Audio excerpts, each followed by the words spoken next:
Hey, Gavin. Hey, Louie. I had a thought about, I was listening to last week's episode, or the last episode, and I was like, the last one, the final. The last episode ever, guys. I had a thought, like, I really whiffed it on your drag name. Something came to me, and I just want to, like, say it right now. Okay. She's giving, she's having, she's Gavin. Well done. I love it. I love it. Isn't it great? Yeah, I don't have anything for you. Yours was great, though. That's like the gag. I was like, fuck. I played it for Dan, and he was like, beauty queens don't weigh in, Gavin. He's not a boxer. And I was okay. I'm livestock, okay? That's what I am. Hi, everyone. Welcome to the Mixed Reviews. We are a film podcast where we take a film subject, such as an actor, director, or a mini genre, and we take the good, we take the bad, we look at the entire history, and there you have the facts of movies. The reviews that are mixed. The reviews that are mixed. But we do our best. We take 2 weeks on our subject, watch as much as we can, and then bring it back, and we get into the discourse, okay? Speaking of our last and final episode, we talked about pageant movies, had a bunch of fun going through the herstory. Beautiful gowns. Beautiful gowns. For the first time, movies completely full of beautiful gowns. It's full of beautiful gowns. And so much more. We asked you guys to go online and vote for your favorite pageant movie, and it was a close race, honeys. In last place was Smile with 9%. That was Gavin's pick. I will say, I got a message from someone who said, I can't find it anywhere.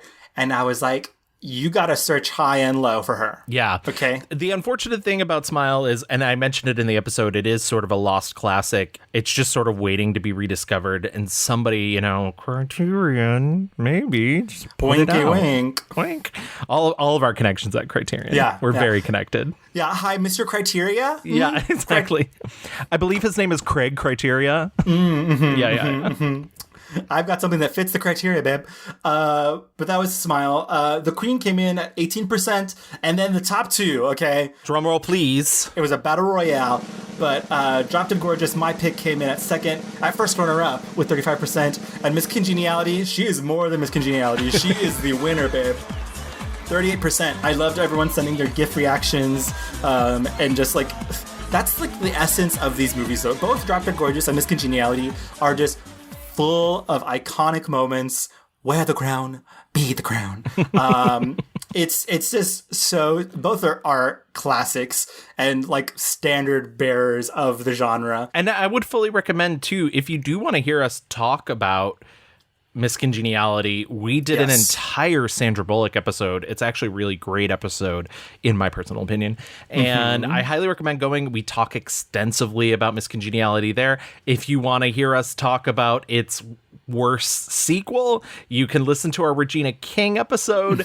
So we've doffed our sashes and crowns to get into the discourse of Miss Congeniality. The Congeniality universe, the multiverse, has been covered on these reviews that are mixed. Okay, don't worry. So that's pageant movies. We had a lot of fun with that. But Gavin, we are rolling right along, ever inching closer to our 100th episode. Crazy. But that we still have a couple episodes to go. So Gavin, why don't we tell the children what we're discussing today on this here episode? Today, we are doing the one and only, the infant terrible, the director of Spanish cinema, Pedro Almodóvar. The most stylish fucking movie maker that comes to my mind. Like, when I think of Almodóvar, I think style, honey. Like, it is style. It's funny because my boyfriend is a huge Pedro fan, and I did attempt to get him on the show. He is a former film critic. And he was like, no thanks. Have fun with your little show. He said, I'm busy in the living room playing my video games, listening to opera. 100%. Wow, you really called him out. You got him. Hey, Dan. Love you, girl. But I was saying to him, I'm very nervous. You pitched me on this.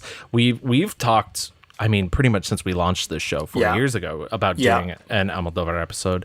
And I was like, his fans, me included, when you talk about the stuff that you love, the stuff that's really good and really amazing, it's like talking about Hitchcock.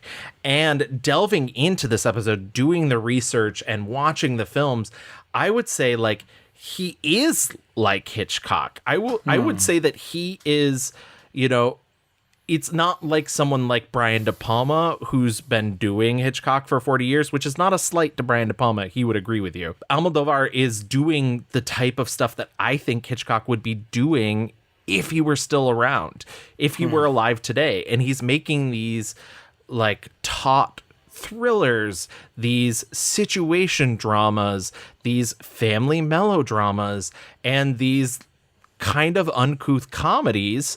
Oh, yeah. That other people wouldn't dare touch, and he's sometimes intermingling them and putting his own personality and spin on them. And it's a fascinating thing to watch because he is so good at turning on a dime, making something, going somewhere comedic when you're not expecting it, going somewhere really deep and dark where you're not expecting it. And I also think you sort of have to put yourself in the right place. I'm not saying like you have to walk into one of his films with any sort of, like, you don't have to do the research to go into one of his movies. I don't think you should go into any movies with having to do the research. But I do think sometimes it helps to know what you're getting into, because there have been Almodóvar movies that I saw that I didn't like, and then in rewatching them for this, I was like, oh, I see what I didn't love in that, and I was wrong. Right. So. I mean, well, it's like you can't go into, a cup of ice cream thinking you're getting vanilla and it's actually chocolate. Right. Like you cannot go into one of these movies thinking it's going to be like an easy breezy Sunday affair. Like, this is, grab a cocktail, get ready to like dive into your feels, because he's going to take you on a journey. His movies are so personal. There's a lot of sex. There's always, I think, a little bit of elements of horror, I think. Yeah. Because he's in that life is also horrific. Yes. Yeah, exactly. Like, he is able to take some really personal things and like kind of drain and like, I don't know, squeeze out all these like tiny little details that are like horrifying but campy and funny and like ridiculous.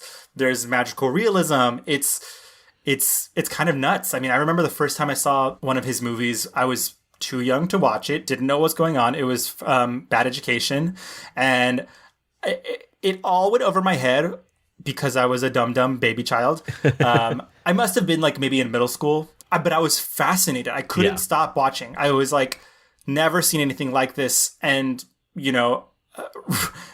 a lot of his movies are just like, no one makes movies like him. No one. Yeah, there's many, many, many great examples in his films of that ability to undercut a scene or to add a layer to the scene to make it more realistic, but also very humorous. I think one of my absolute favorites is there's a scene in Talk to Her where a character is sneaking around a woman's house because he's fallen in love with her, and he gets caught.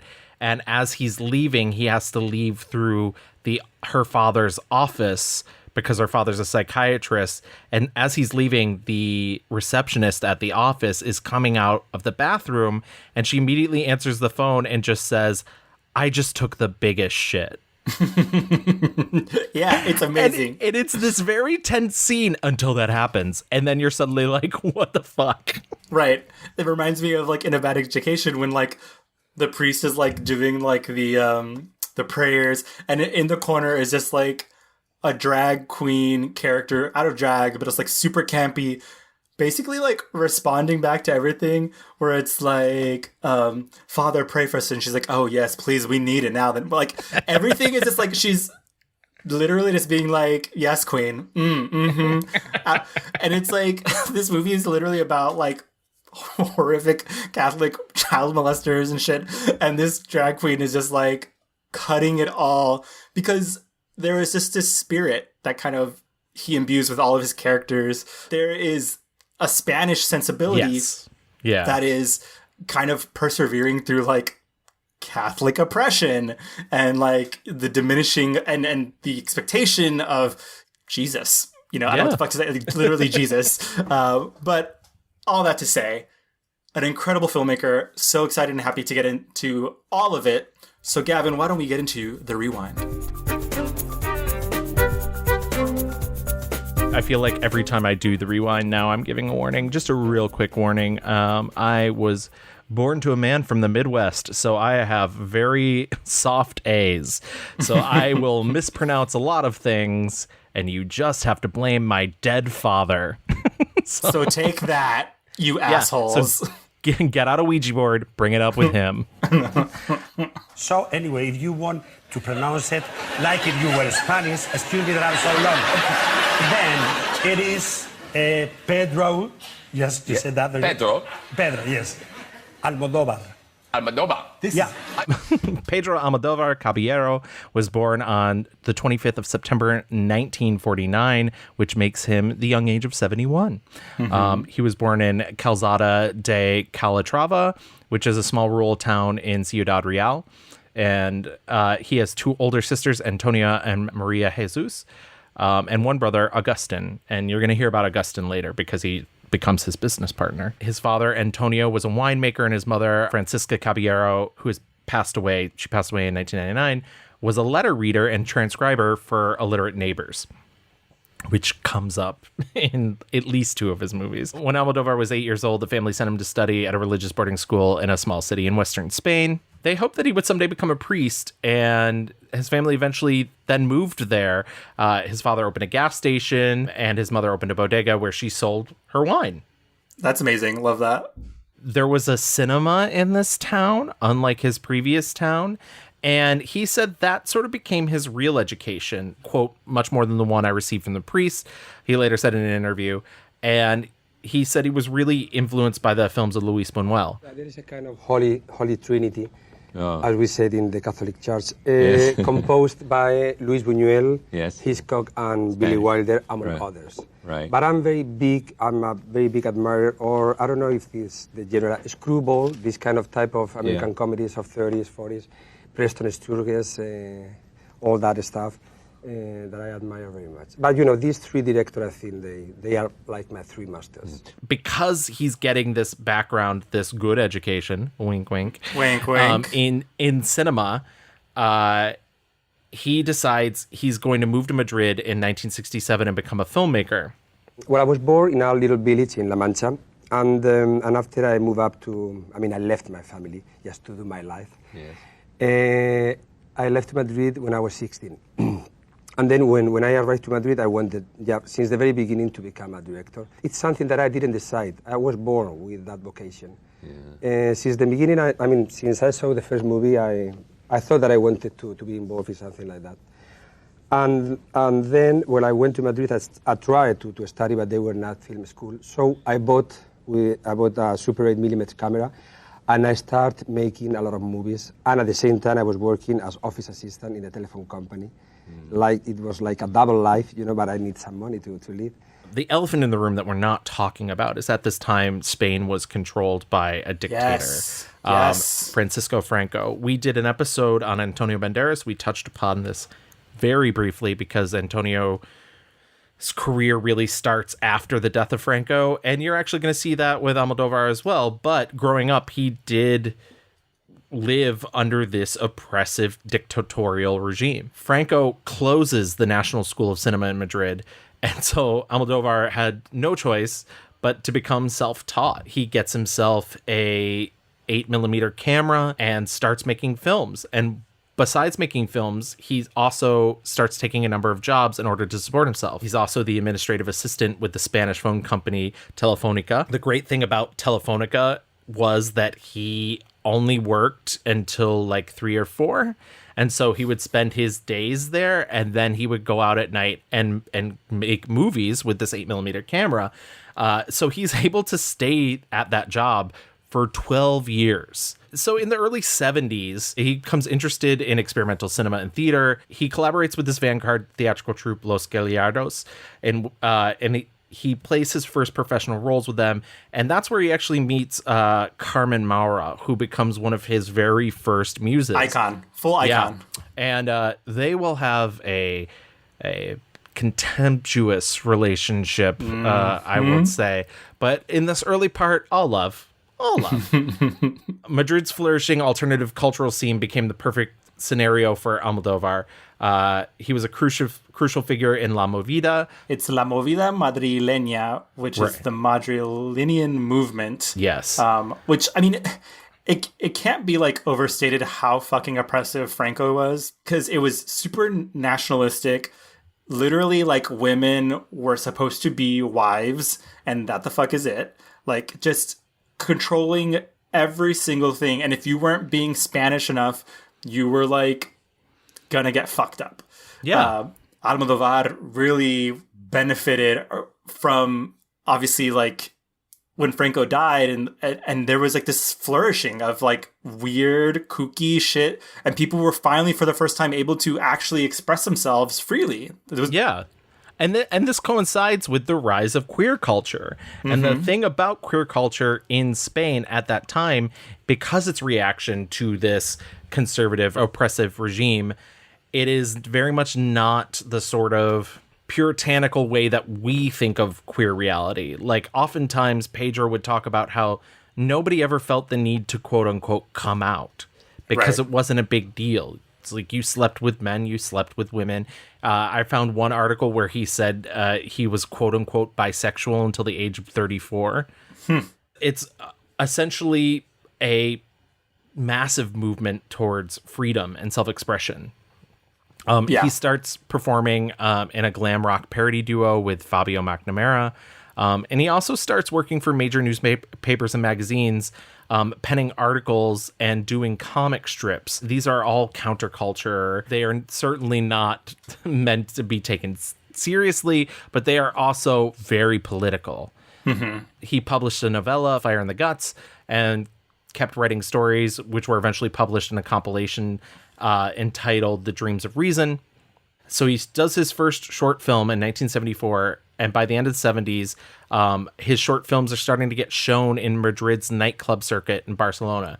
The thing about his short films is most of them don't really exist anymore because they were for kind of private exhibition. Because he was only shooting on Super 8, there was no sync sound, and what he would do is he would travel with these films to nightclubs, and he would narrate them. That's fucking wild. Yeah, I love that. A lot of them are overtly sexual narratives. Two Whores or A Love Story That Ends in a Marriage is one of them. The Fall of Sodom in 1975. Homage in 1976. The Star in 1977. Sex Comes and Goes. And Shorts, which are 1978. He ends up making his first full-length film, Fuck Me, Fuck Me, Fuck Me, Tim, which is... Of course, naturally. It's a Super 8 film from 1978. And then he makes his first 16mm short, Salome. Salome you can watch on YouTube. It does not have any subtitles, but it is in Spanish. It's pretty easy to figure out what's going on if you do not speak the language. Who do we think Tim is from the titular Fuck Me, Fuck Me, Fuck Me, Tim? I mean, it can't be anybody boring. No, I mean, Pedro was like, I know what I'm going to do to get this guy in bed. I'll make an entire fucking movie. That's either very fucking creepy or a huge flex. So I fully wish I could find that film. That is another one that's like lost to the sands of time. I'm sure Pedro has a copy of it somewhere. Oh, Tim like made him sign like an NDA. He's like, this will not see the light of day, okay? Yeah.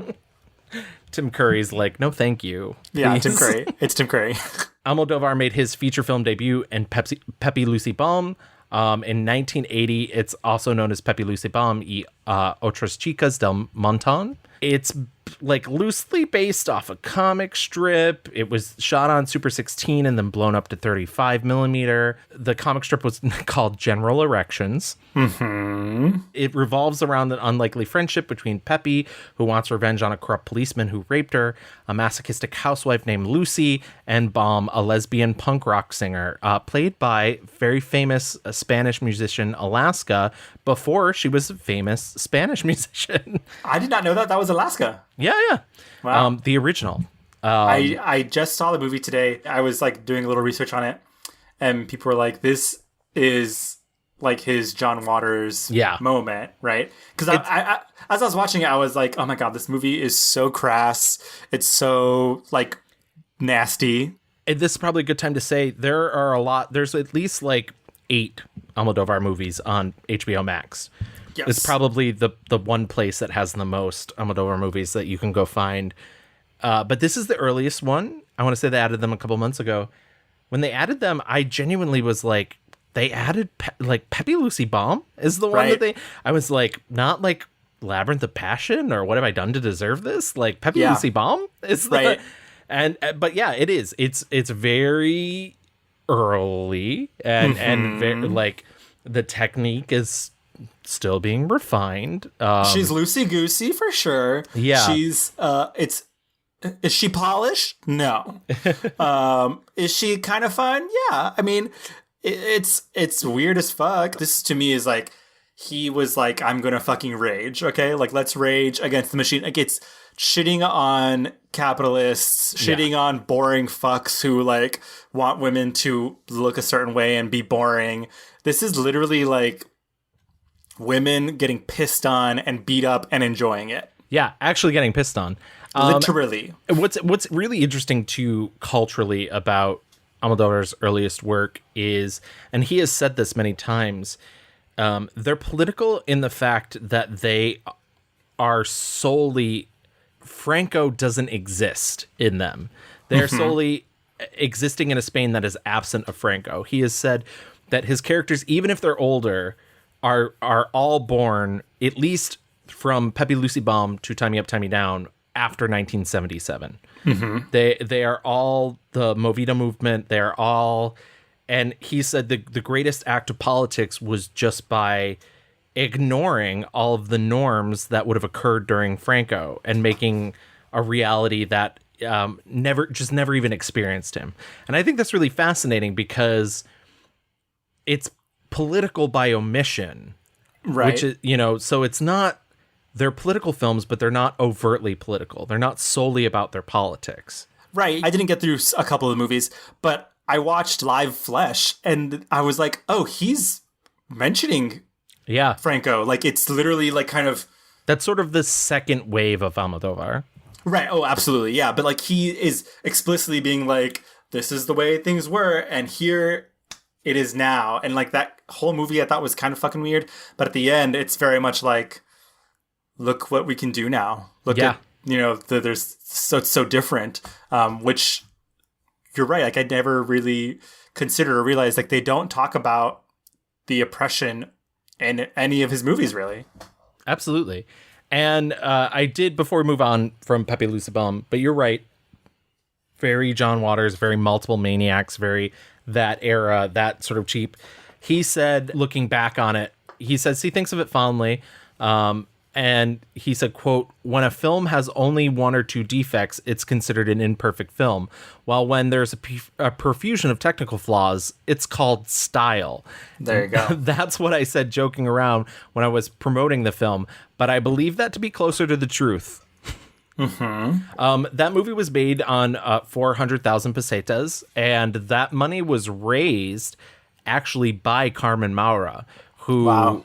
Was like, I'm interested in your work and your vision, and I want to help you out. And she plays Pepi in the movie, I guess I should say, starting a long career with him. Well, yeah, we will see her again, Miss Maura. In 1982, he makes Labyrinth of Passion, which focuses on a nymphomaniac pop star, Sexilia, played by Cecilia Roth. Who falls in love with a gay Middle Eastern prince. I've seen a lot of critiques of his movies being like, the storylines are so sprawling, there's so many people, and to that I say, grow up, okay? Yeah, exactly. Have fucking fun. I think he often gets the same complaint about the fact that a lot of his narratives are really play around with time and play around with reality, and you're not always necessarily sure what you're seeing is the real thing. But I don't find his stuff overtly confusing. I've never watched it and been like, oh, where is this supposed to be? I mean, I think the one that ends up playing, and we'll get there, but the one that ends up playing the most with that format is Bad Education, which contains multiple flashbacks with people in different roles, and then also scenes from a movie, but also scenes from a fictionalized version of that movie. And I mean, of course that can get kind of like wait, which reality are we in at the moment? But it never takes away from the film for me. In fact, it makes it more interesting because then you become more invested in trying to figure out where you are and who's doing what and what's motivation at what time. I don't have that feeling of being sometimes blocked. If I'm completely like, let's say, 3 stories, what I do, and sometimes I did, is just to mix the 3 of them. Oh, wow. To select the best part of the 3 and put it together. Sometimes it works. He like kind of makes a movie almost every year in the 80s, right? Absolutely. I mean, the early part of the 80s, he's very busy. Dark Habits comes around in 1983. He was approached by a multimillionaire who wanted to start a production company and make films starring his girlfriend, Cristina Sanchez. He agrees to make this film, Dark Habits, based off this Almodóvar script. But Almodóvar realizes Cristina Sanchez is maybe not the best actress. Uh-oh. So in that case, he's like, I guess I gotta beef up all the other roles. And so he really adds all these roles. But, and stop me if you heard this one, Dark Habits is a movie about a lounge singer who has to go hide in a convent. Wait a second. Does that sound like something else? Something else that maybe uncredited stole that idea and then offered Almodóvar to direct that movie? Stop. Oh, yeah. I can. Wow. So Almodóvar was actually offered to direct Sister Act in the 90s, and he turned it down. He said, I've made this movie, actually. Yeah, he's like, I think I made this movie, except in mine there's a tiger and heroin. There's no heroin here? I'm out. I'm out. I really like Dark Habits. Dark Habits is a little all over the place. I know a lot of people who find the sort of all over the placeness of it a little off-putting. They think it's, kind of a bit of a mess. I actually think it's so funny and so much fun, and then ends in a very tragic way. And I don't think you get that sort of melodramatic tone shifting, or you certainly wouldn't in an American version. Once again, Sister Act. Dark Habits ends up premiering at the Venice Film Festival, and lots of people were like, you can't talk about Catholics this way. But what about Jesus? And it ends up becoming a modest commercial and critical success. But he does get labeled the enfant terrible by the Spanish cinema. His next film, 1984, is What Have I Done to Deserve This? Carmen Maura returns to star. It's very much inspired by Italian neorealism, but it's also a comedy. It's got lots of jokes about pedophilia and sex work. There's a telekinetic child in it. He said he took the telekinetic child from Brian De Palma's Carrie, but there's an old saying in Spain, which is to steal from a thief isn't a sin. And Brian De Palma's done enough thievery in his career. So take that. 1986 comes Matador. Matador centers around the relationship between a former bullfighter and a murderous female lawyer, and both of them finding sexual fulfillment through the acts of murder. This Matador through murdering bulls, and her through actually murdering people. We love murder. Okay, so it definitely draws from a lot of the sort of natural style of some of his earlier stuff, and certainly from the humor, but this is the first one that starts to feel real dark, starts to move heavily into the darker thing. Antonio Banderas is in it, playing the role of Angel, who is a man who, after he attempts to rape somebody, falsely confesses to a bunch of murders because he is psychically seeing them. Of course. And his religious mother, and there's so many different other people in it. What I liked about this movie, and there's tons of references to older films in this film, essentially, but what I liked is it really reminded me of like an Italian giallo film. It had a lot of those really, I think it's where he first starts really moving towards really striking colors. I mean, he's not quite there yet. We'll get there with Women on the Verge of a Nervous Breakdown, but it really has that same really stylistic, that intrigue, that sort of the way it burns. We are maybe 6-ish movies into his career, and we're already seeing this pattern of returning to themes and motifs of sex, and especially forbidden sex, identity, and this idea of who you are, who you can be, both like internally, but also literally the external as well. He has things that he like wants to kind of talk about and consider. Obviously, there's always women front and center. Yes. In these movies. But like religion is always kind of looming around. And these are themes that he's mining from his real life. We mentioned that he went to a religious school where he had They wanted him to be a priest. They wanted him to be a priest. And he had these relationships with these priests that were not great. And the implication there is whatever you want to read into it. But has he said anything like specific or no? I was watching a speech with him today where he was talking about like really toxic relationships that he dealt with in bad education and like how that came from his childhood. So yeah. I mean, like I'm not surprised, especially what we know now. Like, you know, that is like factual. Like that happens. And I can only imagine, especially if he was there under the Franco rule where these fucking priests could do anything they wanted to, like literally anything. No one was clocking them. No one was making them do anything.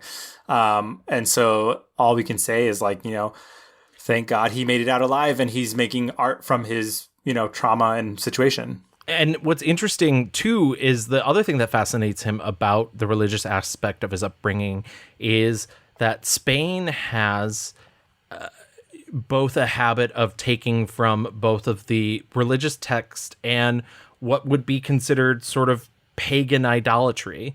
And he talks about how, you know, people talked about ghosts and people talked about psychic stuff. And so that is outside religion, but because society was so religious and the society that he was specifically growing up in, it got funneled into those elements of life for him. And I do want to bring up too, the other element that he keeps taking from his childhood, as you mentioned, is women. He said he was constantly surrounded by these women in the village he grew up in town. That scene in Pain and Glory that begins the movie with them washing clothes in the river, it comes from his childhood. Viene de esos patios. Ellas no sabían que había una persona muy pequeña mirando y oyendo y que aquello iba a ser de una enorme influencia para mí. Gracias a ellas. They were a huge influence on my films. You have to remember that there was no nannies in those days. So your mother would take you with you. And if they couldn't, you'd be left with neighbours. So my education, both as a person and as a filmmaker, came from these women. Men would appear in the evening, you know, late. They were symbols that you had very little pragmatic relationship with. So those patios in La Mancha where these women would talk, where they would sew, where they would work, where they would tell stories. And they told stories of terrible things that would happen within the community, of suicides, of people who would throw themselves into the well, for example, of unwanted pregnancies. Terrible things. These were terrible things for a young boy of 4 or 5 to listen to.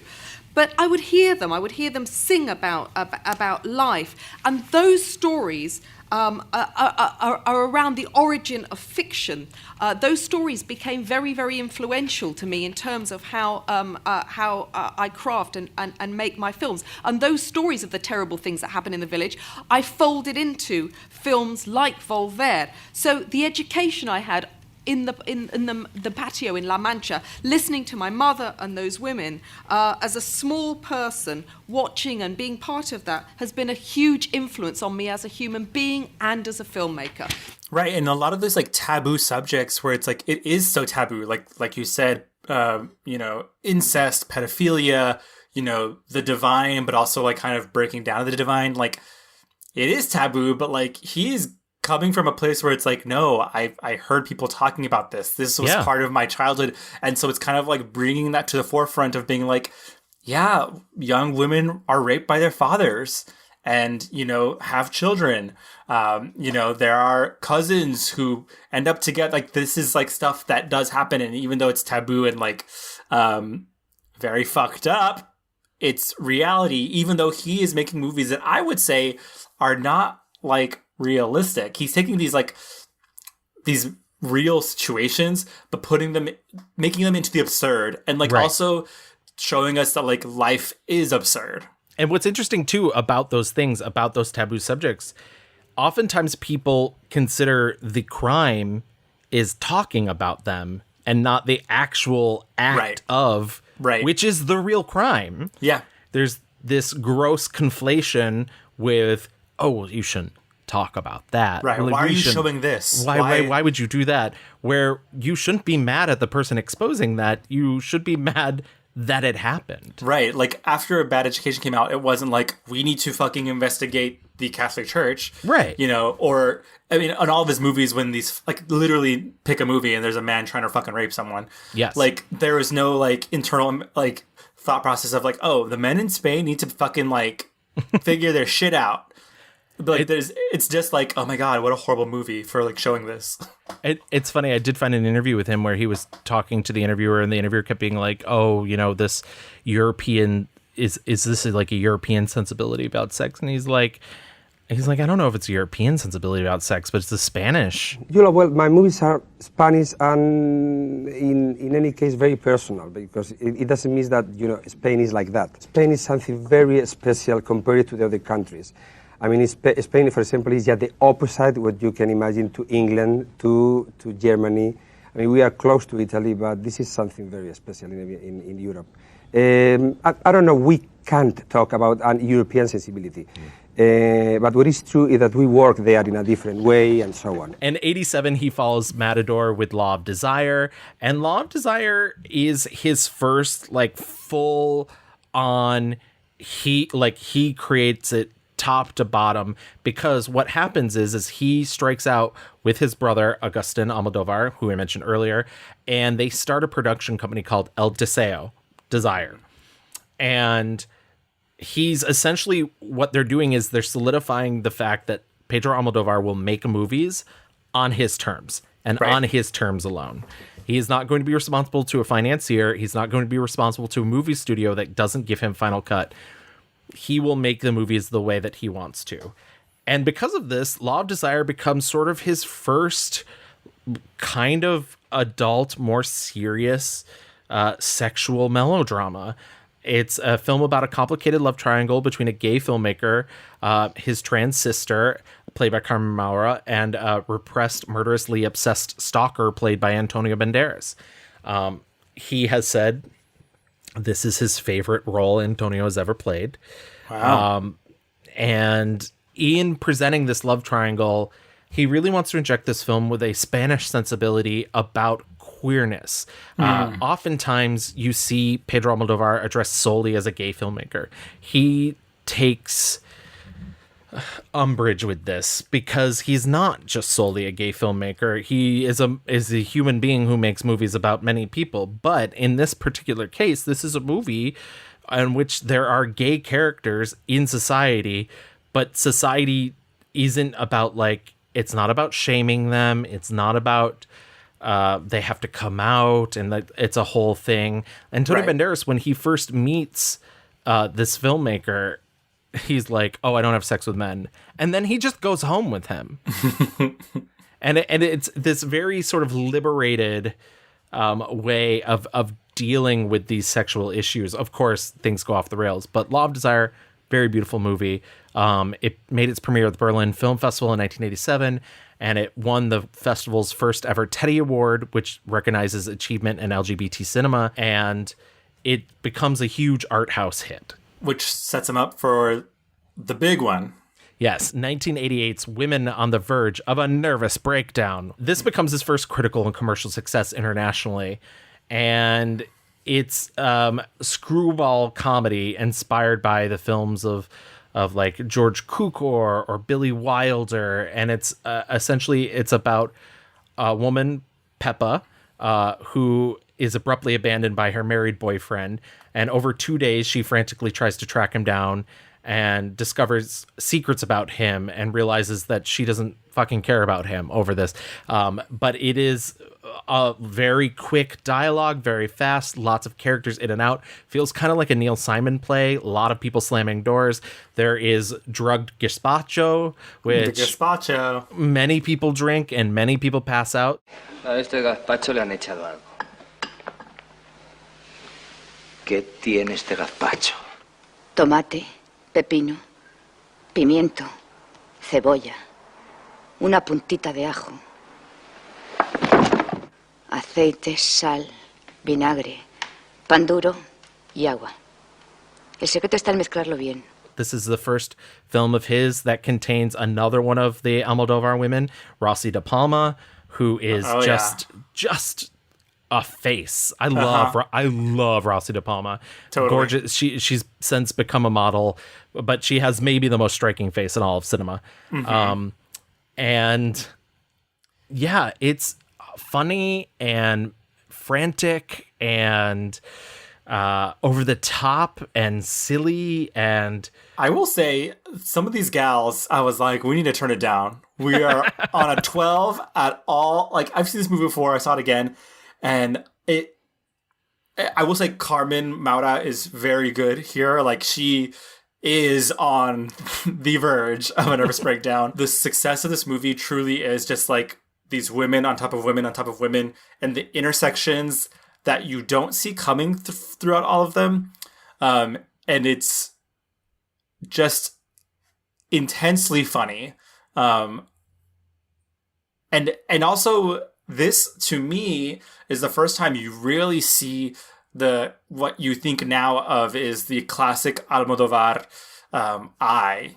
It's bright colors. It is patterns everywhere. From things that are so mundane, like the telephone is beautiful, the lamps are beautiful. Like, it's just like I don't know who the fuck does his set designing, but like it is always just so striking, so beautiful. And it really starts here with this movie. So one of his earliest partnerships with Jose Luis Alcain, who is a cinematographer, and he really, brings that saturation into it. I believe in the Antonio Banderas episode, we said, or I said specifically, Almodóvar owns the color red. Everybody else is simply just renting it. Correct. And that's really, the reds, the blues, the yellows, all those primary colors are there. I say this as a colorblind person. They're so striking. And it's just fascinating to look at. But it becomes a hit in the US and makes over 7 million here alone. And suddenly he becomes a name in the American audiences. It wins 5 Goya Awards, which are essentially Spain's Oscars, and it's nominated for Best Foreign Language Picture at the BAFTAs and the Golden Globes. He gets his first nomination for Best Foreign Language Film at the Oscars. Casual, no big deal. And like a million years later, they would make it into a musical. Yes. She was kind of a flop, but... Sorry, Patti LuPone. Also, the film has Chus Lampreis in it, who has another great face, if you look her up. She unfortunately passed away in 2016. So how do you follow up a huge hit like that overseas and in your country? You make a film called Tie Me Up, Tie Me Down, or Atame, if you will, which is... we talked about in our Antonio Banderas episode. It's about a psychiatric patient who kidnaps a porn star in order to make her fall in love with him. This is the first movie that he does with Victoria Abril, who kind of becomes one of the new faces of Almodóvar's universe. I was watching High Heels last night, and I was like, she has such a tiny head, but such enormous lips and enormous eyes. She's kind of a cartoon character. But it's truly just like, it gives her the ability to emote so well. She's so good. At the end of Women on the Verge of a Nervous Breakdown, Carmen Maura and Almodóvar have a huge falling out, and they won't work again together for 18 years. And we'll get to that later. But that was essentially the end of their relationship for a very long time. Do we know why they fought? It seems that he's not the easiest director to work with, I will say, if you're an actor. It sounds like he's very into rehearsing, very into you doing it exactly the way he wants you to do. I For as much as I love Almodóvar, I do think combative directing is not the way to go. I don't think you should make anybody on set uncomfortable or stressed out. But I understand it, and he is an artist, so like I can't knock him for his process. The director should be a friend, a boyfriend, or even girlfriend, or a father, mother, a psychiatrist, and sometimes should be an executioner. It should be, and we are always a mirror for the actors. But it sounds like it's personal issues based off of that. Right. I just saw here that it received an X rating in the US, but then was replaced with an NC-17 later, I guess. Yeah. Well, that's because we got rid of the X. So right, X no longer exists, right? But like, is this movie more intense and aggressive than like seeing a billion bloodied bodies being blown up in a war movie? I don't think so. It's like what? Who can never be sure? Right. The movie features a pretty aggressive, but also very silly and funny masturbation scene, I guess, is probably what they're upset about. But yeah, she's literally in a tub and like a little scuba diver toy is kind of bumping up against her puss. Yeah. Fun. Who hasn't done that? Hello? Let's go deep sea diving. High Heels, his next film in 1991. It's funny. I feel like this era from like 1991 until like 97 is sort of known amongst the Almodóvar fans as like the lesser period. I still think there's some really good stuff in here. High Heels being one of them. High Heels came to him from the story he read about a newscaster confessing to a murder on air. He writes a whole movie about it, but he decides to make it a mother-daughter melodrama, basing it off of The Legs of Stella Dallas and Mildred Pierce and Imitation of Life and Autumn Sonata, which he actually references in the movie. This is maybe one of the first big, like, actually referencing a film in his film. One of the other things about Almodóvar films, especially when you move into the late 80s, early 90s, is they start to feel like musicals, but they're not. Right. You constantly feel like, wow, these characters could really burst into song at any moment. And I think the closest he's gotten is there is a dance number in the middle of High Heels in a women's prison. The women's prison, which, by the way, I was like, they're wearing whatever they want. They're looking cute. The lead dancer is just like 10 feet tall, gorgeous. Oh, she's amazing. And actually, I believe this is his first film with her, Bibiana Fernandez, or Bibi Fernandez. She is a trans woman and just beautiful, absolutely beautiful. I think I'm less hot on this movie than you are, but the scene where Rebecca and her mother Becky are like, there's the monologue there at this in the courthouse talking about like where she kind of spills it all. Yeah, the Autumn Sonata of it all. She's just like, I've been in your fucking shadow, and I had one thing, and it was this guy, and like she is giving it everything, and I was like, she's fucking good. There's like a drag queen situation in this movie as well, and like identities, hidden mystery. Oh yeah, that stuff I'm not the world's biggest fan of. I'll be honest. I clocked it immediately. Like, so it's not difficult. Yeah. I was like, which is not her. Which is not me saying you weren't smart, but like, yeah, I was like, no, I was just like, for a lot of his movies, the mysteries and complexities are fun to get through, and like you never really could guess what's gonna happen. With this, I was like, oh, so, and then okay, yeah. 1993 gets his sort of return to comedy after doing this melodrama that is High Heels with Kika, which is about this like clueless makeup artist who finds herself in this tangled web of this American writer and his stepson's lives. Kika's not great. There's like an 8-minute long rape scene in it that's played for comedy. It's very hard to watch. I mean, he's attempting to create commentary about media and how the media like doesn't prioritize victims in that scene specifically, but it doesn't. A lot of it falls flat. It feels very exploitative. We'll move on.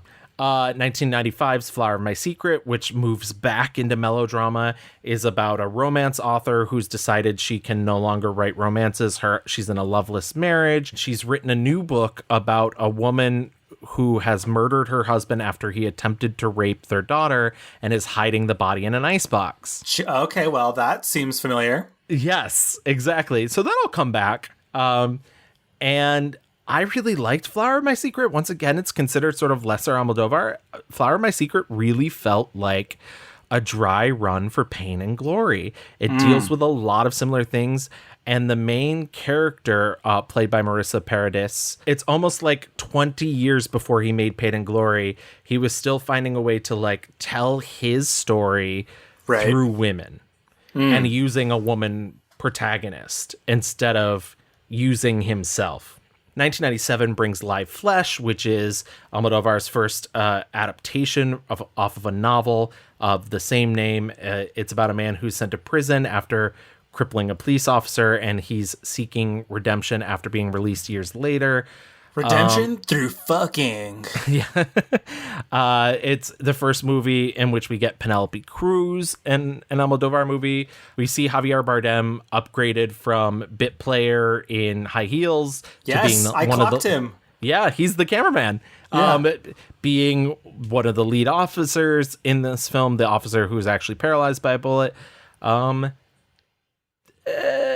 I don't have any particular love for this movie. I actually think it's I don't think it's plotted very well in all honesty, and I think it's his ugliest film. I'll even say that. It's like lots of browns. It's that period in which everybody was like, Europe is brown. Yeah. And I was like, what? He chose he was like, because it's weird, because sometimes people, it's the same thing with like Florida, right? Like sometimes it's like, ooh, Miami and beaches and like it's so tropical. And then other times it's like, no, it's fucking trash. So I feel like Spain is similar in that way. Sometimes it's like, ooh, gorgeous, like the Iberian coast, like water sparkling. And then like in this movie, it's like, no, that's Madrid and it's trash. Exactly. I would say the best thing in that movie is the 10-minute opening sequence with Penelope Cruz giving birth to a baby on a bus. Yeah. Also, her son, who you see later in life, who is the one that goes to prison, he's played by an actor, Liberto Raval. Very hot. Oh, beautiful. In 1999, All About My Mother is a movie that revolves around a woman named Manuela, played by Cecilia Roth. Her teenage son, Esteban, is killed by a car accident, and in grief, she decides to try and track down Esteban's trans mother, who she had him with, and she wants to notify her about the death of the son that she never even knew she had. And on this course of trying to find her, she encounters an old friend and meets up with a pregnant nun played by Penelope Cruz, and also ends up befriending an actress who is actually the woman that her son was attempting to get an autograph from when he was killed by a hit and run driver. This movie is next level. Sounds complicated, right? But honestly, it's not. It's gorgeous. It is melodrama, but it's also comedy. It's camp. It is high camp. Everybody is so fucking good in this movie. Cecilia Roth, especially. She's just really amazing and giving it her all and just very emotional. This movie, I think, really begins a lot of the, like, he's really interested in, like, autonomy over your body. Yeah. And, you know, he obviously has a lot of trans friends, and he was really big into the queer community. And if anyone has seen Veneno, like, knows how important, like, culturally, like, you know, the trans community was in Spain for the underground indie community and queer culture. And like he, as we're getting to the new millennium in the 2000s, a lot of his movies not only include trans people because they've been in his films before, but are talking about, like, you know, the idea of like modifying your body for purposes, like not only like because I want to be this person, but also but turn that into horror, but then turn that into comedy, but turn that, like, so there's a lot of this idea of, like, you know, your hair changes who you are, your breasts change who you are, your ass, like everything, and that your identity, it's really like this huge fuck you to gender, and like your identity just has nothing to do with your body, right? Like it's kind of like a mind fuck, just because he's taking the idea of like transness to like an extreme level. It's not just trading your body to be someone else, it's like trading your entire life. It's this Rubik's Cube of just like, it's really easy to like just kind of get high or drunk on one of these movies and be like, fuck, whoa, like, but this movie's gorgeous and beautiful, and oh god. One of my favorite scenes in the film, because a lot of the film also takes place surrounding a performance of Streetcar Named Desire, and at one point the show can't go on that evening, and Agrado takes to the stage to tell her life story, and it's funny and it's dark, and she culminates this story with her personal philosophy, which is you get to be more authentic the more you become like what you dreamed of yourself. Fuck me up. Literally, like, sit with that. Just the idea of like becoming your authentic self, breaking out of like expectation, saying fuck you to society, and also, I mean, it's just a beautifully made movie. It opens the 1999 Cannes Film Festival. Almodóvar wins both Best Director and one of the jury prizes. Critical reception is huge, gets 67 million worldwide. It's also accordingly received more awards and honors than any other film in the Spanish motion picture industry. It gets him his first Academy Award for Best Foreign Language Film, which is very funny because Penelope Cruz and Antonio Banderas present it to him, and they actually have to drag him off stage as they start to like play him off. Well, excuse me. Thanks to Sony Classic, because really they believe a lot in our movie. Well, I'm very quick anyway. And of course, please to my brother and to all of us and to all the Spanish people. Bye-bye, I have to leave. He gets the Golden Globe in the same category, the BAFTA Awards for Best Direction and Best Film Not in English Language, as well as 6 Goya Awards in Spain. And he follows that up in 2002 with Talk to Her. He comes up with this idea for Talk to Her after he reads a story about a woman in a coma in New York who ends up giving birth. Turns out that a orderly had sexually assaulted her, and he changes that in this film to an actual nurse. It's about 2 men who strike up a friendship, one a nurse who is taking care of a dancer who has been in a vegetative coma, and this other man whose girlfriend was a matador who, after being gored by a bull, goes into a coma and is pronounced brain dead, and they form a friendship at the hospital. As I mentioned, the nurse ends up sexually assaulting his patient, and what happens from there? It's not the world's easiest film. It does manage to deal with its subject matter both in a dramatic way, in an occasional funny way, and an occasional experimental film way. There's a great silent film portion of this movie that's shot in a very like German and expressionist style. There's some beautiful dance sequences by Pina Bausch in the film that open and close the film. It's a fascinating movie. I saw this movie years ago and remember really liking it, and then I rewatched it for this and unexpectedly burst into tears at the end of the movie. It like really affected me. And I've listened to him talk about this movie, and he said he, you know, in creating this character that does such a horrible thing,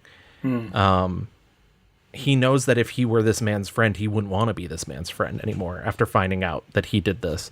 But as the person who created him, he doesn't believe that he can judge his misdeeds. And he said his advice to other artists is, if you create something, don't judge it. You can't be the judge of it, because even if it turns out to be psychotic, you have to love it, because that's what being an artist is. Nunca juzgues a un personaje al que le debes dar vida, aunque sea un psicópata. Personalmente, si no soy capaz de empatizar con un personaje, no continúo escribiendo su historia. Can't judge your children. Hello. unanimous praise pretty worldwide for Talk to Her. It gets him his second Academy Award, this time for Best Original Screenplay. He was nominated for Best Director. He did not win. It wins the César Award for Best Film from the European Union, and both the BAFTA Award and Golden Globe Award for Best Foreign Language Film. It made $51 million worldwide. Imagine. He follows that up with Bad Education 2 years later. We mentioned Bad Education. It deals a lot with child sexual abuse. Gael Garcia Bernal, who Mexican actor, goes over there. Also another actor who had to spend months learning to speak with a dialect, even though he was fluent in Spanish. But he wanted that Castilian accent. Two children, Ignacio and Enrique, discover love, cinema, and fear in a religious school at the start of the 1960s. Years later, one of them comes to the other and is like, I've written this script. It's about a fictional version of us meeting each other. I want you to make it into a movie. The other slowly starts to realize that maybe Gael Garcia Bernal is not telling him the full truth. Yeah, this movie is like, imagine you're in a maze and you get to the center and there's another maze. And then you go through that maze and you find there's another fucking maze in the center. Like, this is that movie. It is a mind fuck. It is complex, beautiful, heartbreaking. I think the casting of Gael is kind of genius because Gael is this gorgeous, lithe, gender bending, like, can be very feminine, can be masculine. I've seen it now like 3 times and I love it. I think it's just like, it's quintessential and it's super fucking gay, super campy, but also it's like treating this like really horrible subject matter and just trying to like take the piss out a little bit, like saying, you know, these fucking priests are just human beings. And even though like these characters are dealing with like the horrible things that, you know, happen to them, there is still like, I love the idea that these kids were like entranced by these beautiful movies with like beautiful actresses. And there is that spirit of like, you know, queer people who find the romance in life, even though they've been like mistreated so awfully by people in power. You know, to be able to find like, there's a moment where he wants to play this trans character, and just to like kind of a note, a lot of in Spain, like especially at the time, transvestites was interchangeable with drag queens. Yeah, well, it's funny because at around the time of All About My Mother, the Spanish press labeled Almodóvar transvestite obsessed, which was like, didn't sit well. It's hard, and I would urge, especially my American listeners, I guess, like, the culture is just different, and like and not to say like there hasn't been like changes in Spanish culture about like labeling a drag queen versus a trans person, but I would say, especially these movies that are set in the time period they're set in, like, there was no luxury for that kind of like difference, and so like even if you're watching the movies, obviously you're like reading the subtitles, but like they don't say like "tú eres un drag." They don't say that. They say "eres transvestito." Like that's just the language of Spain. Again, if anyone from Spain or Europe who knows more than I do, I'm sure things have changed, and let us know. But he goes to this drag queen and he's asking like, "I want to act like you because I want to play a role," and it's kind of like she is very, you know, like older, but just also is like, again, like reflecting back like the love of, oh well, you've got to be, you know, like the famous movie stars in the films, and the luxury, and it's finding the beauty and the romance, like these beautiful things in a world that is not beautiful. He bases this character on Alain Delon's Tom Ripley from Purple Noon, but also Almodóvar was like, well, Gael Garcia Bernal is the femme fatale. If this is a noir, he is the dangerous woman. Absolutely. He's great. I mean, Gael is great. And it's my favorite Gael Garcia Bernal performance ever. So he is a beautiful woman. Yeah. Beautiful. 2006 brings Volver. part comedy, part drama, part ghost story. Oh, yeah. Penelope Cruz is in this marriage with this man, and she gets home one day and the daughter has murdered the man because he attempted to rape her daughter, and she hides his body in a freezer. While this is going on, you also learn that her mother had passed away 3 years ago in a fire with her father.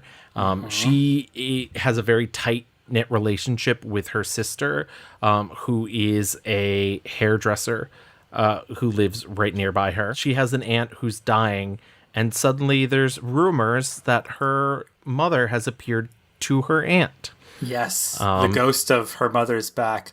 Yeah. I wanted to mention really quickly, Lola Dueñas plays her sister. I love, She is also a face who we see kind of like in the aughts, in a lot of his movies. She's so fucking good. She also is in Veneno, I think in like the first episode, a couple episodes. She's the TV reporter. Yeah, I like Volver a lot.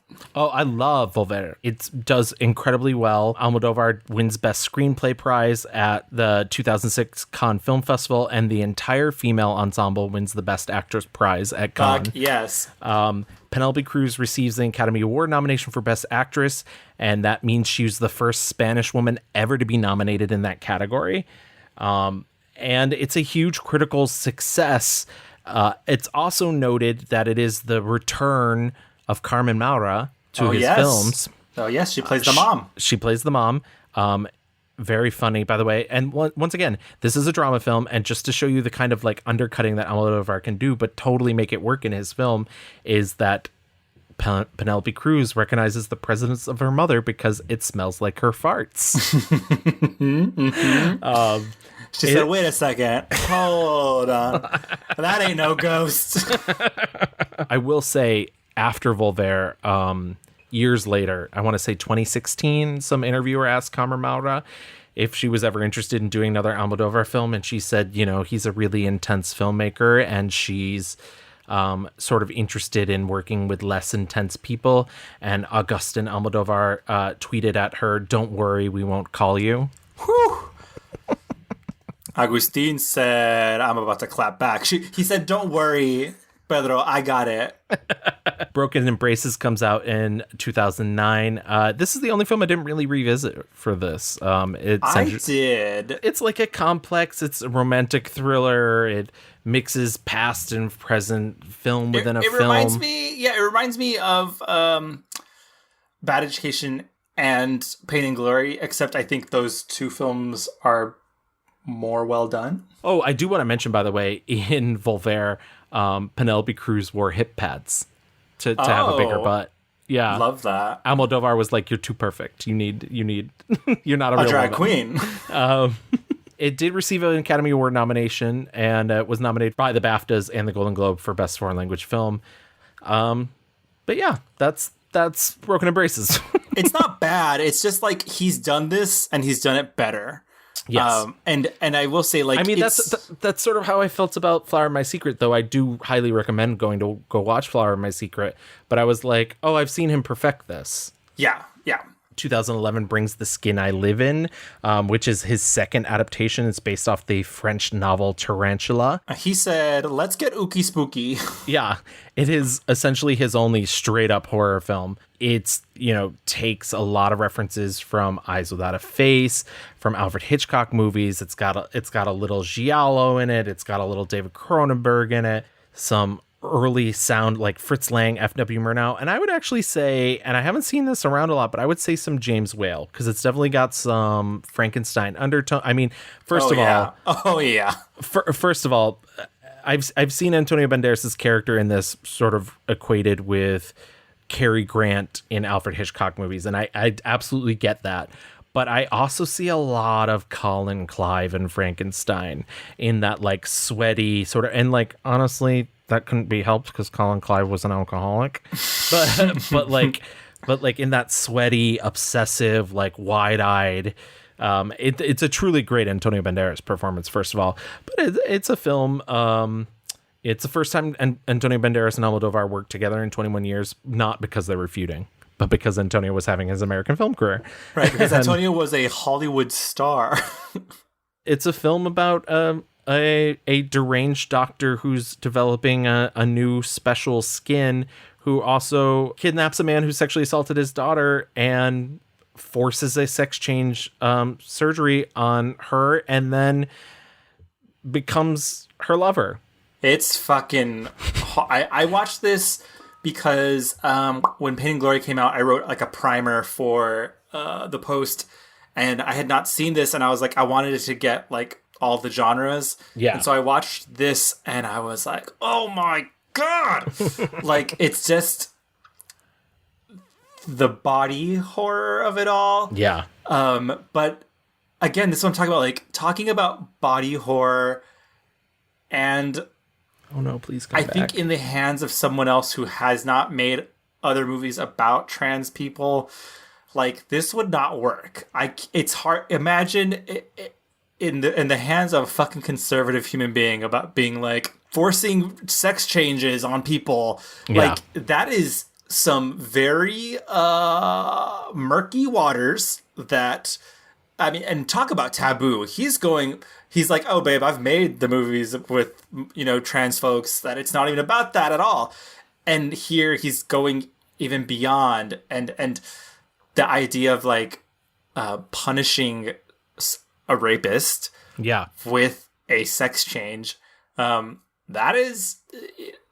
And holding them and torturing them for years, too, nonetheless. Yeah. It's funny, I saw this movie in the theaters and didn't like it. And I rewatched it for this and really liked it. But I also think that there is...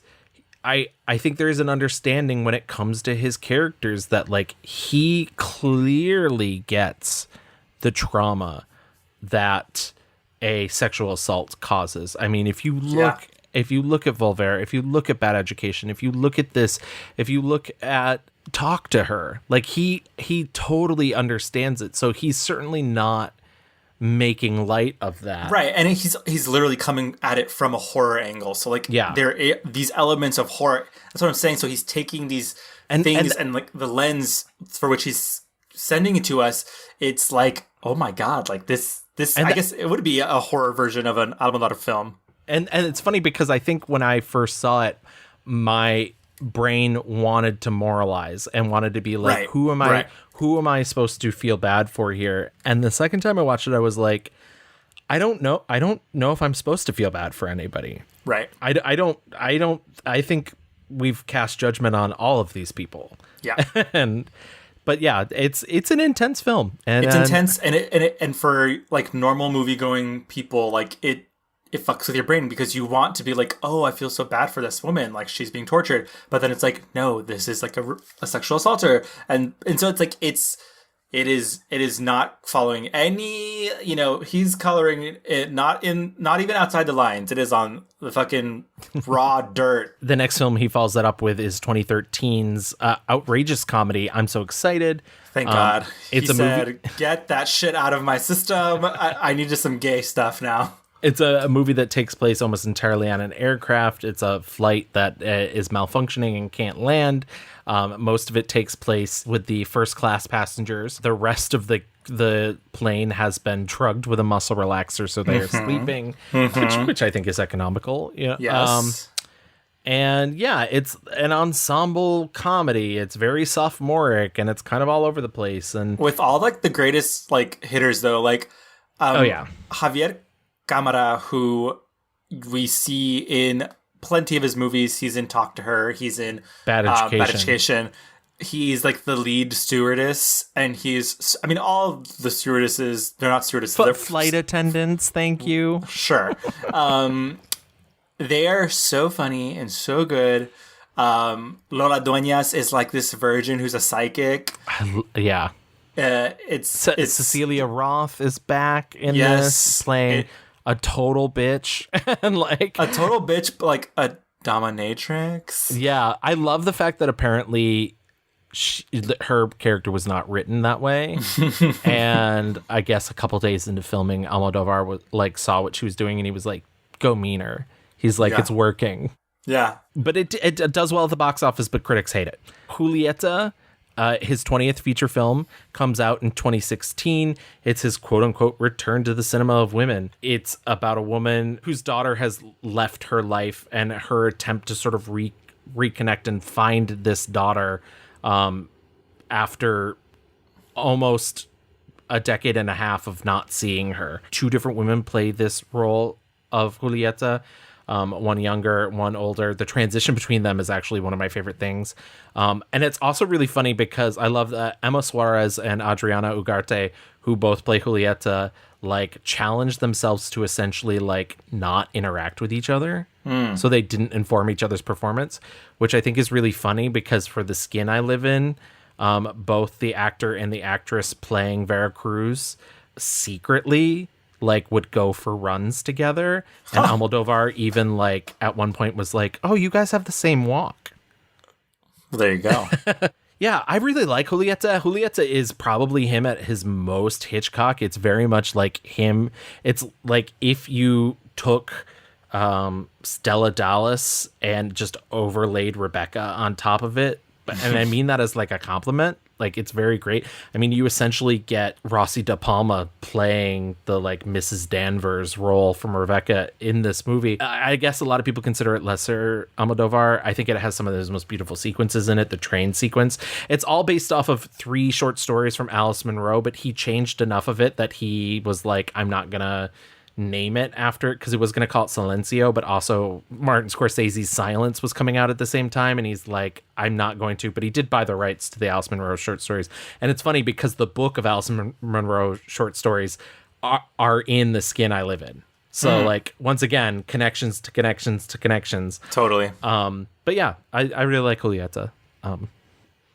And then that brings us to 2019's Pain and Glory. Pain and Glory, we've talked about on this show before. It was my favorite film of 2019. Yep. Genius, masterpiece. Absolutely. Like, just loosely autobiographical. Antonio Banderas plays an aging film director who's suffering from chronic pain and writer's block. And the film is filmed with flashbacks to his childhood. Penelope Cruz plays Jacinta, his mother. I listen many people telling me that they don't see my mother when the young and the old mother appears. That all they see, they our mother. And of course, I was thinking about a love that it was cut in a moment that it was still alive. But the audience is not thinking about my biography. It gets nominated for the Academy Award for Best International Feature Film and loses to Parasite, which also then won Best Picture that year. So do you think you could share the wealth, Parasite? Hello. I mean, truly one of my favorite like film going experiences easily of the last 10 years. Just, God, this movie fucking like rocked my world. Like, Antonio's so good in it. It's tender. It's romantic and beautiful, but also like on the topic of Parasite, there's a moment in Parasite where everyone's like, whoa. That moment also happens in Pain and Glory where you're like, what the fuck?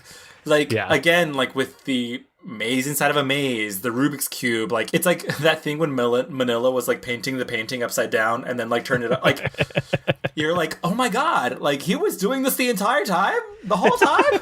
I truly love that movie. It's hard for me to even talk about that movie. It's very emotional. I know. We talk about it a lot in our Antonio movie because I think we both chose it for our 5-star review. Yes, absolutely. And it's then unmatched. And then we also talk about it in our 29 year in review. Yeah. So if you want to hear us talk more about that, we have episodes. He has managed to make 2 films during the pandemic. He made a short film, which is an adaptation of the play by Jean Cocteau, The Human Voice, starring Tilda Swinton. It's half an hour. It's on HBO Max. It's something he's been wanting to make for a while. It's fine. Okay. It wasn't my favorite. I've seen The Human Voice done many, many times. I've seen the opera version of Human Voice, so I was like, oh, I was expecting a little more. I thought it was beautiful. I thought it looked beautiful. Beautiful gowns. Beautiful gowns. And he also has a new film coming out called Parallel Mothers, which we'll probably talk during the fast forward. I did want to mention, obviously we've talked about his frequent collaborators, and we've talked about, the themes in his movies, the repression, the religion, the the queerness of it all. He is openly gay, and he has had a partner, Fernando Iglesias, since 2002, so almost 20 years. I have also seen interviews where he denies being with anyone. He's like, I could not bring a person into this life. I have a cat. Fernando Iglesias does occasionally have small roles in his films, but they do have different houses in neighboring portions of Madrid. It's like that's his main boo, but like it's not like the only boo. Okay. There was some scandal in 2016 when the Panama Papers came out because people discovered that Pedro Almodóvar and Agustin Almodóvar had an offshore account with about 30 million in it. Agustin Almodóvar has taken full responsibility for that and saying that it was money that he was saving to like beef up El Deseo. Pedro himself has said, that's not an excuse. I should take credit. It is my company as well. So I would also like to apologize, even though he has admitted that was his brother's thing and not his. Right. But I totally get where he's coming from. I only bring that up because of this. Pedro Almodóvar did come from a very punk place when he began. I would say he's not necessarily that way anymore. He lives in a very rich place. No. He has a lot of money, and this is not me denigrating him in any way, but I will say that Pedro Almodóvar of the 70s and 80s is not the same Pedro Almodóvar of 2021. I mean, I even saw some people taking him to task over Julieta, saying, there's a scene where she's wandering the streets of Madrid, and they're like, it's ridiculous that she would wander around in a daze. She's a Spanish woman. She would be telling everyone her problems. And Pedro Almodóvar shot back with, that's not this type of neighborhood. Huh. Well, so he's like, you don't know what zip codes I'm living in these days, mama. Yeah. So once again, not to take away from him, but I do want to keep that in mind when talking about his later stuff, because he has become very introspective, but I think he also comes from a very different place now than he did when he was a kid. RuPaul used to be punk. Okay? Yeah. Like, the world is different, and these people are different. We talked about it in the pageant episode. Like, everything about pageants now is popular because of drag. And when you think about the things that Pedro has been doing and is currently doing, like, it's just very different, the life he's lived. Like, I mean, to be able to make a movie like I'm So Excited, which I would say is, like, maybe his most, like, kind of counterculture thing he's done recently, like, and compare that to, like, Pepi, Luci, and Boom. Like, it's just, like, obviously coming from completely different worlds. Right. Well, yeah, I mean, his most counterculture thing, and where does he set it? First Class. Right. Right. It's First Class. All the pores. Let's put him to sleep. I don't want to, like, investigate that at all. Let's not talk about them. That RuPaul comparison really hurt my brain, but you're not wrong. You're not wrong. You're not. It's like, I'm happy and glad that these punk hustlers made it. Yeah. But we got to keep them to task as well, like. Oh, yeah. Lots of opportunities for lots of people. But, like, people change, and that's fine, because guess what? We're always changing. That being said, I still love Almodóvar, and I think it's time that we move into our picks. So why don't we start with our 1-star reviews, just to get the kind of out of the way first. This is tough. I rewatched a lot of movies, and then I was like, oh, fuck, I rewatched because I wanted to watch these movies that I loved. And then I was like, fuck, I didn't really like... Sometimes I'll go hunting for my 1-star review. I didn't do that this time. But I did it enough. I watched enough that I think I landed on a pick. And I'm a little nervous. I'm a little scared. But my 1-star review is Tie Me Up, Tie Me Down. Oh. Atame. Don't be scared. Don't be scared. Don't be scared. This is his 1989 dark romantic comedy. Came out right after Women on the Verge of a Nervous Breakdown. Like Gavin mentioned before, it stars this ex-porn star who is making a movie with this kind of like kooky director, which he's really funny. It's a very beautiful movie, and it looks a lot like Women on the Verge of a Nervous Breakdown. Like it's kind of if I was Carmen Maura, I'd be pissed too, because literally they remade like the movie she was just in, but with Victoria Abril, because it looks just so similar, all the colors. But there's a lot to love in this movie, and I particularly love like just like the kind of hanging out moments. It's really the story that I have like kind of complicated feelings towards, and it's hard to kind of get around the idea that like this guy played by Antonio Banderas has fucked his way through, I don't know what it's like, he's at a mental institute, right? Yeah, he's charmed his way through it and is obsessed with this porn star or ex porn star, and he kidnaps her. He does hit her. It is not like, oh, I'm just kidnapping you and it's cute. Like, he does hit her. He ties her up. He tapes over her mouth.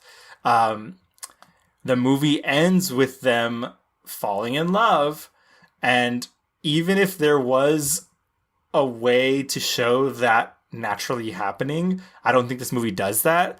Like, I don't think there's a moment for me where I'm like, oh yeah, like she kind of finally, like there's no moment for me where they're like, and then it happens. It's kind of really bizarre and fast moving where it's like the ending, even though the performances are really charming, it's like the sister's like, don't be a little scamp anymore, okay? You're with my sister and you gotta love her, and like we're a happy family now.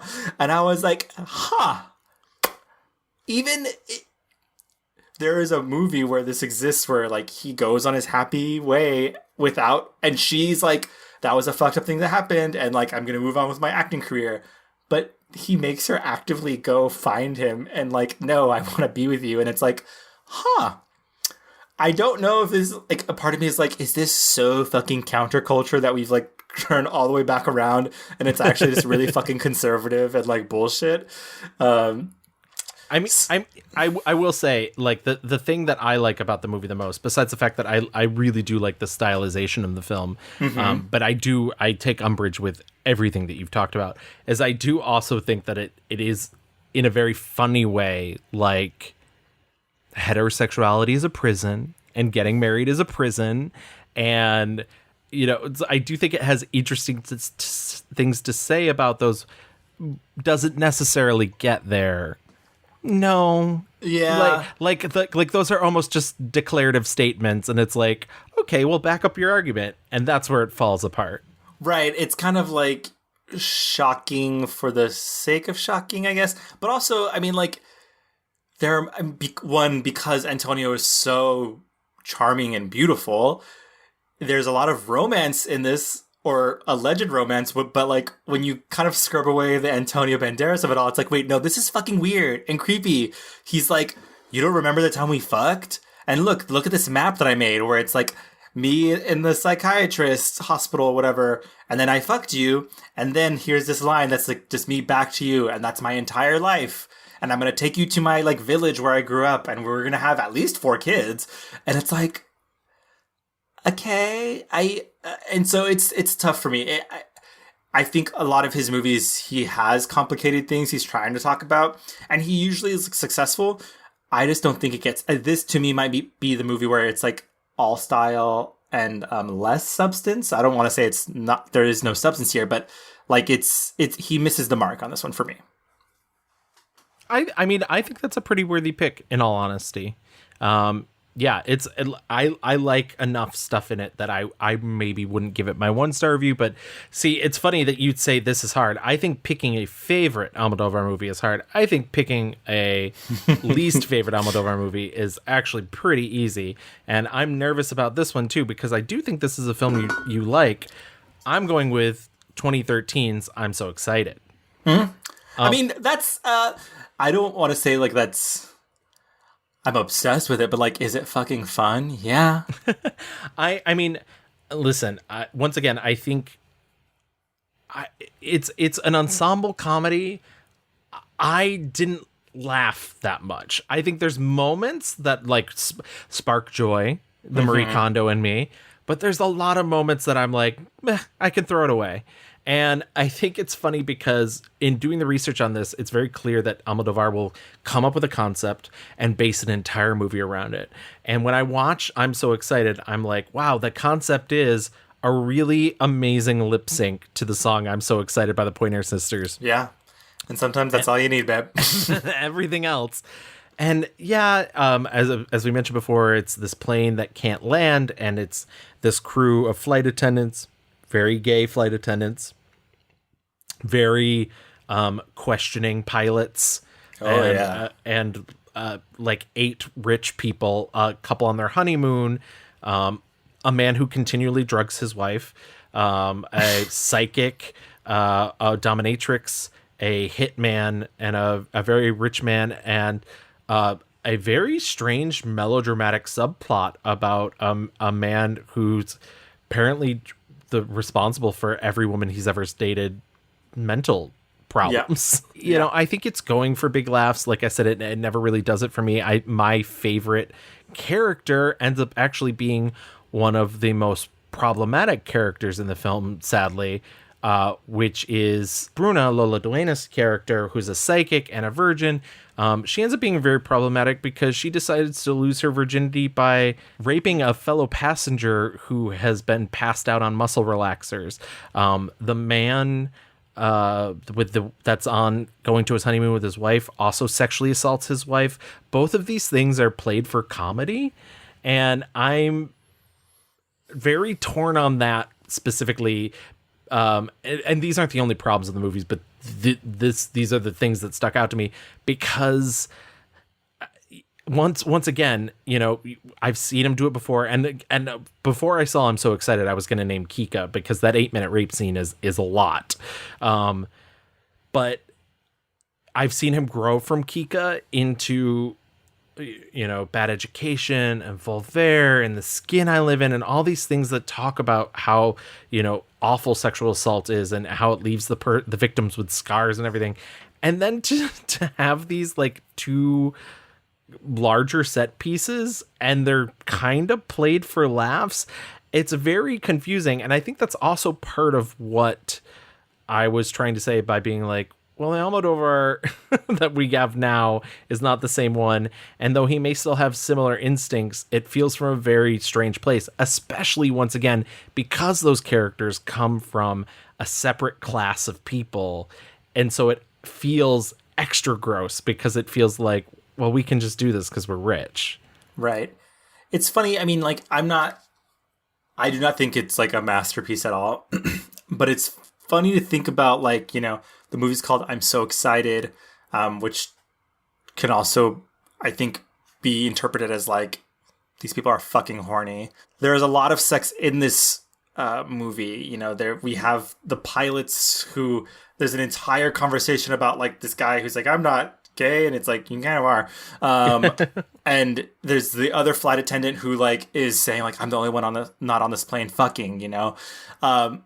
So it's like this movie treats sex as like utility, like something just to like take or have, or it's such not a big deal. He's excising all of the like emotions from sex that you see in a lot of his movies, and this movie truly, like, there is no emotions. It's just fully utilitarian, I would say. That's interesting. I hadn't thought about it that way. Doesn't make me feel any more comfortable, right? But it is interesting. Even the newlywed couples on the flight, like, he keeps fucking drugging her. Yeah, there's nothing romantic about their relationship, really. You know, it's everyone on that flight. I mean, it's all transactional, I guess. Yeah, even the like quote unquote. Actually, that's a really solid point too, because you have the pilot who's cheating on his wife with one of the flight attendants, and it turns out that his relationship with his wife is actually transactional. And she's like, at the end, the guy's like, no, it works really well with me and your wife. Me and your wife like love this little thing we have set up. Yeah, it's like just even he who's like, this is my boyfriend, quote unquote. It's like, no, you're just kind of like the hot pilot that I fuck, and like it's fine. I don't need more with you. I don't need you to leave your wife. Like, and so to me, like the movie is just like purely horny, and But yeah, I will say nothing groundbreaking there. I think it is a very good 1-star pick. So was there anything else that you saw that you didn't particularly like? I do think like there is times where I had seen Women on a Verge of a Nervous Breakdown before. It's not my favorite. I don't think it's a 1-star review or even a 2-star review. I was just like, God, I'm annoyed. These gals. I love it. It's not going to be my 5-star review, but I love it. I love its. I got in trouble once for calling a movie manic because they were like, don't assign psychiatric terms to don't anthropomorphize, but it has manic energy. It does. It does. A part of me was like, especially the best friend who's like, I gotta talk about my boyfriend who is a Shiite terrorist. It's like, yeah. Girl, take a pill.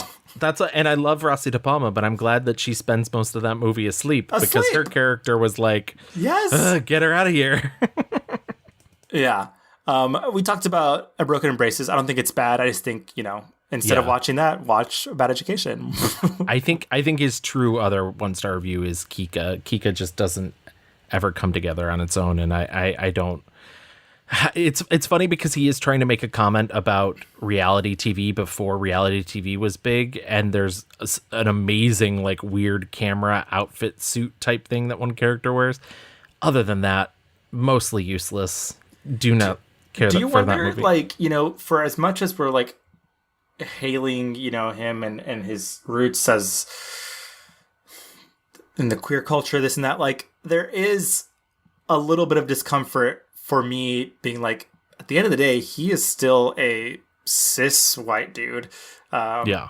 And so like, and I think for me that sometimes I'm like, the skin I live in, I'm like, oh my God, like he is saying a lot here about things that even though he like is surrounded by these people, like he will truly never know, like, gal, you really got the nerve to tell these stories. I mean, I will say, he casts, trans people when he can.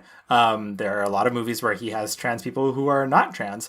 But yeah, I wonder if this idea where he's like talking about rape and this taboo stuff, and it's like, okay, but like also you're a man who decided to do 8 minutes of rape on a film. Like that's a little hard to swallow. No, I don't think you're wrong to raise that question at all. Why don't we get into our 5-star reviews?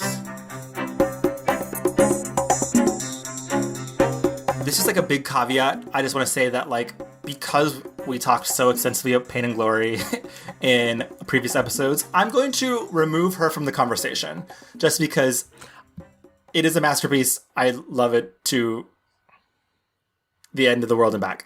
I'm going to fully back you up on that. And like I agonized over this decision. I think this is the harder decision. Picking a favorite Pedro Almodóvar movie is very difficult. I love Pain and Glory. I don't want to be lame enough to be like, yeah, his latest film is the best thing he ever made.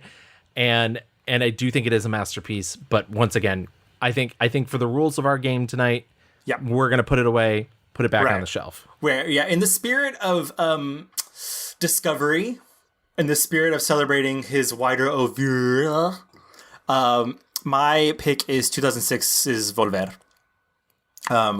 I saw this movie, I think, for the first time like 3 years ago. I loved it so much. It is the perfect amount of spookiness for me. It is mystical, magical. Penelope Cruz is just on another fucking level when she's with him. I think she clearly is beautiful, but her eyes are just magnetic. She, to me, in these films, is just like fucking from the earth of Spain. Like literally just clay from the earth of Spain, and because it feels so lived in, it feels so authentic and real. And yes, I know she's beautiful, but when she's in this movie, I do not see Penelope, the beautiful international star. I see like this pained mother who is working every day of her fucking life to provide. The beginning of this movie is very similar, I think, to me, stylistically, at least, to Pain and Glory, where it's all these women who are cleaning the headstones at the cemetery and talking about this tradition. It kind of gets to like the Catholicism and the blending of the mysticism of Spain and like these ideas, these beliefs, like there are traditions that we go through, and and the story of this woman and this family, like burning in a fire, and even the idea like volver, it means to return. Is this a spirit that's returned to us? The women in this are just so good, from the mother down to Penelope, down to Penelope's daughter. If there's a clip, it's got to be Penelope outside of the restaurant and she's singing. It's her, she's lip syncing, but like, yeah, the character is supposed to be singing. It's the most impressive lip syncing I think I've seen in a very long time. Truly. She won the challenge. She won the mini challenge, the mini and the main.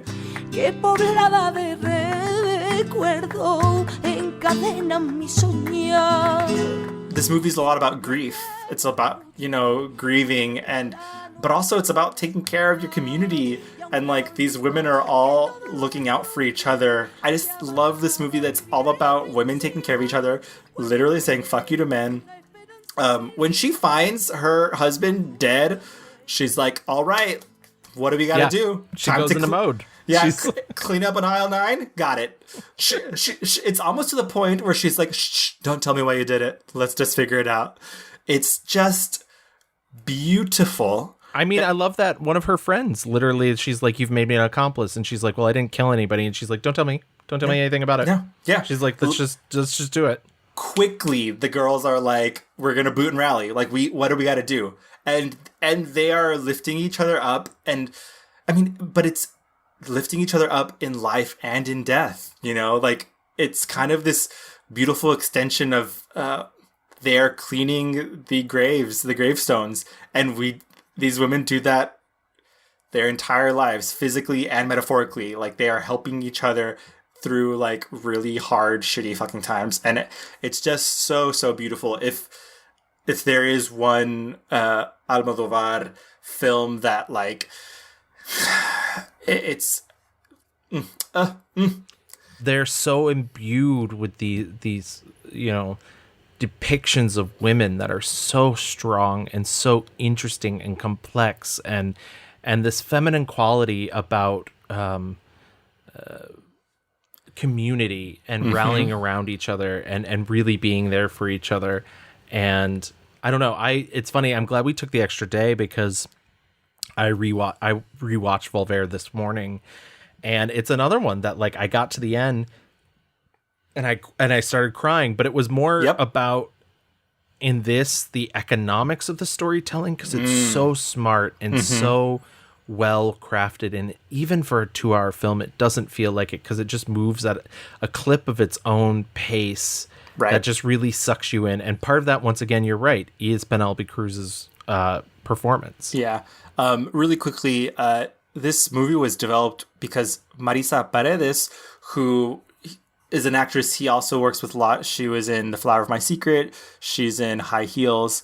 She told him a story about a heartbroken Puerto Rican man who killed his mother-in-law in hopes of reuniting with his beloved wife. So, like, he gets this idea from her way back in 1995, and 11 years later, makes this movie. And it's just like, I love that this also came from another woman that he works with a lot to create this movie that's featuring other women, and like it's and I love the fact that he heard this story about a man and was like, the man's not interesting.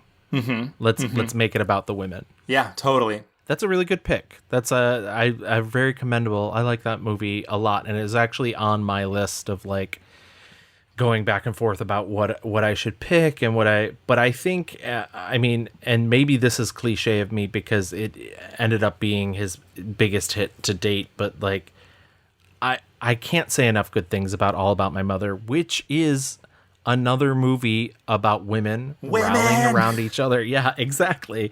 And it's funny to be like, there's this man that writes and directs women incredibly well. But in this case, yes, correct. Yes. And like, regardless of queerness, you know, regardless of gender, he is tapped into something when it comes to these women. As I mentioned before, it's the story about this woman whose son dies in an accident, and she's going to reconnect with her former lover, who is a trans woman who fathered this child. Along the way, in a very sort of Wizard of Oz-y sort of way, she connects with these characters, these other women who are in different places in their lives, including a nun who's pregnant but also has contracted AIDS from the same trans woman that she had fathered her son with. Yep. There's another trans woman who sort of is there to be comic relief, and she's reconnected with her and realized the joy she's been missing from her life. And then there's this actress who is a lesbian who her co-star is both her lover and her assistant, and they're both playing the lead roles in this production of Streetcar Named Desire. And it's this intersection of their lives and how they're all coming together. I mean, the entire movie takes place over the course of maybe 3 years at most. And it's all about the way these women interconnect with each other, their personal lives, their private lives, their loves, their desires. And it's beautiful. And maybe that doesn't sound super cinematic to you, but then you also have these gorgeous stylizations, these beautiful colors, these beautiful performances, these wallpapers. Hello. Pedro Almodóvar loves a wallpaper. Mm-hmm. And I don't know. This is one of those films that you can feel is really dedicated solely. And he, at the very end of the movie, he dedicates it to actresses and women and every woman and every trans woman and every person that, you know, has femininity in them. Like, he's like, my heart is open and it's bleeding for you in this moment.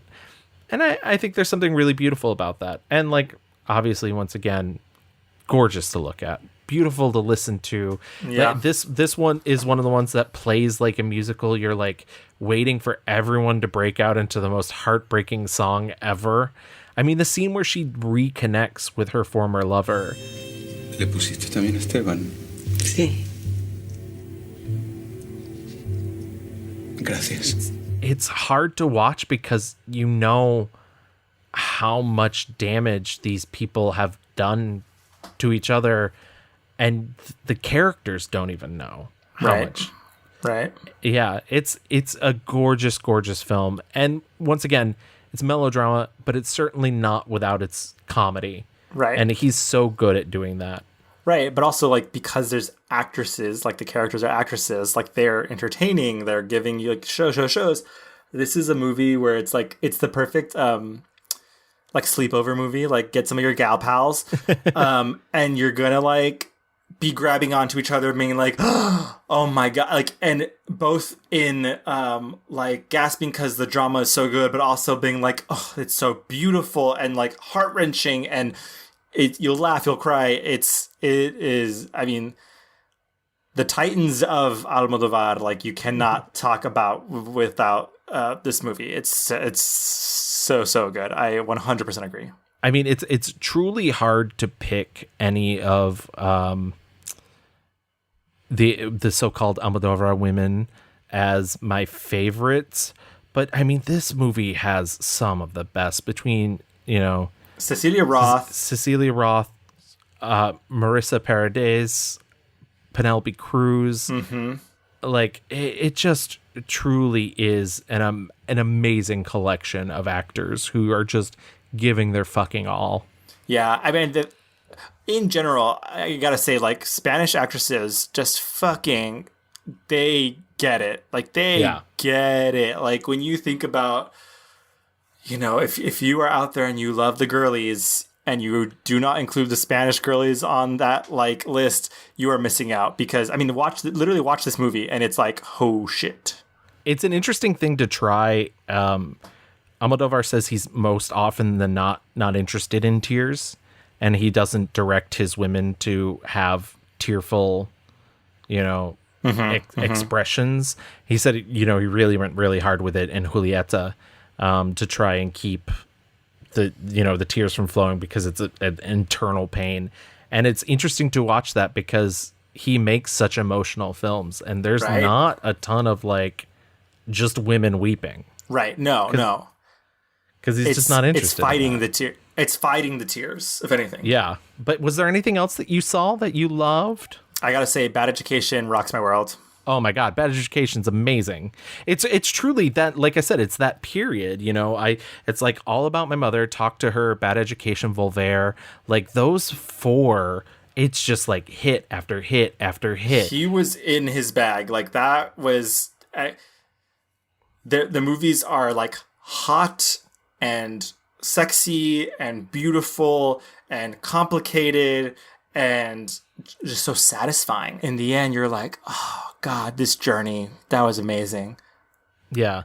And it really is a journey with him. I think the ones that surprised me the most were The Flower of My Secret, which I liked a lot, but didn't love. But I think just watching his career and being like, oh, I see like that he was able to make this movie again and make it better. And then The Skin I Live In, I was just so shocked that I really didn't like it the first time and then really liked it. And then Julieta, which once again, I sort of heard mixed things on. I'd heard people were like, meh, not great Almodóvar. I actually do think it's great Almodóvar, and I think maybe it deserves a reprisal, even though it only came out 5 years ago. I will say, we talked really briefly about Live Flesh. I don't think it's like a very one of my favorites, but I thought the end, the beginning and ending of that movie are so much better than the sum of its parts, I guess, because I love the idea of this tragedy that kind of keeps happening, but then he's like, the world has changed, look how lucky we are. And I was like, God, if that was the entire message, why the fuck did it take so long to get here with all this shit in between? But yeah, he's so many bangers, so many good movies. Excellent picks. Gavin, should we do our mixed reviews review? We absolutely should. My 1-star review was 1990's Tie Me Up, Tie Me Down. And my 1-star review was 2013's I'm So Excited. There's an exclamation point. There is. My 5-star review was 2006's Volver. And my 5-star review was 1999's All About My Mother. There's no exclamation point there. So. No. All About My Mother. Mother? Let's get into our fast forward. I want to talk to someone about how Volver does not have an English title. And I wonder if it's because it's easy to say, or, the English translation isn't as flowery, romantic, sexy, whatever it is. But obviously all of his movies have Spanish titles, but Volver, I guess Return is not as fun as Volver. Also, Volver is very fun to say. Yeah. So yeah, I did want to touch on, he, as I mentioned before, he has a new movie coming out this December, this Christmas, I believe. Parallel Mothers. Penelope Cruz. It's a returning to motherhood. It's supposedly taking place over 2 years of the lives of two different mothers. I'm interested. The trailer is really great. The trailer is very tells me nothing about the movie. Right. The poster also is kooky booky. It's very, very scandalous. Instagram had to apologize to him because they took it down because it is an eye and the center of the eye is a lactating nipple. Correct. But yeah, the film is premiering at the Venice Film Festival in September, which is very soon.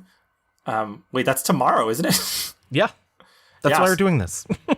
Yeah, we planned this. Oh my God, that's crazy. Yeah, that's so... We're very good at this. I can't Professional podcasters. I can't believe it's already September. It'll kill me. But yeah, I'm excited. I think Penelope is at her best when she's working with him. I was thinking God, she's a very good actress, but the way American filmmakers treat her, I'm like, God, they're just they truly are okay, so you're hot. And in this movie, you are this woman who's hot. In the late 80s, Almodóvar did get to meet one of his heroes, Billy Wilder. He had seen Women on the Verge of a Nervous Breakdown and thought it was hilarious, so he agreed to meet with him a couple times. And he said the best advice Billy Wilder ever gave him was, no matter how much you're tempted, don't go to Hollywood. Almodóvar has said, back and forth. It depends on what the thing is. Julieta was actually supposed to be his English language debut. Meryl Streep was supposed to play the role. It wasn't that his English wasn't good enough, because he does speak English, but it was more that he wasn't sure he would be able to give it the sort of, that the translation would really work so well. So he put it on the back burner, and then years later came back to it. Supposedly he's making a film out of Lucia Berlin's short story, A Manual for Cleaning Women, which is supposed to be his first English language film. I kind of hope he doesn't, in all honesty. It's not that I don't want to see an English language, a full English language, because I do want to say Human Voice was English, right? Yeah, The Human Voice was English. It's a short film, but The Human Voice was in English. And I didn't think there was anything wrong with the language there. But I like his connection to Spain. And I don't want to see that tamped down in any way. I mean, Right. One of my favorite filmmakers, Wong Kar-wai, made an American film, My Blueberry Nights. And We know how that went. Yeah, it's messy. And so I hope he does continue to resist it. He doesn't need the money. Right. He still makes the money in out of the US. So in my personal opinion, we always talk in this section about what we think a filmmaker should do next. I'm fine with him doing whatever he wants, as long as he maybe stays away from the I'm So Excited style comedies. But I hope that if he does cross over into a Hollywood, into a more American, a more English based oriented, that he doesn't lose himself. I thought The Human Voice was very Almodóvar. Did I see that one of the actresses from Veneno is in Madres Paralelas? I think there's a wealth of talent in Spain, and especially queer talent. And I would just love to see him, hire half of the girls from Drag Race España, hire everyone from Veneno, put them on the international map, because they fucking deserve it. They're stars. And yeah, would you want to see him do more horror stuff? I mean, I'd definitely be interested in, but only if he's interested in. Right. He's the most, he doesn't do things for money. Maybe more than any director we've done is more contingent, even the Miraners of it all, who mostly does work for herself, it seems but will also take a big budget. She'll take that Disney money. Only if he finds the right thing and he's interested in it. There's things in The Skin I Live In that are so bonkers. The man in the tiger costume, just spooky.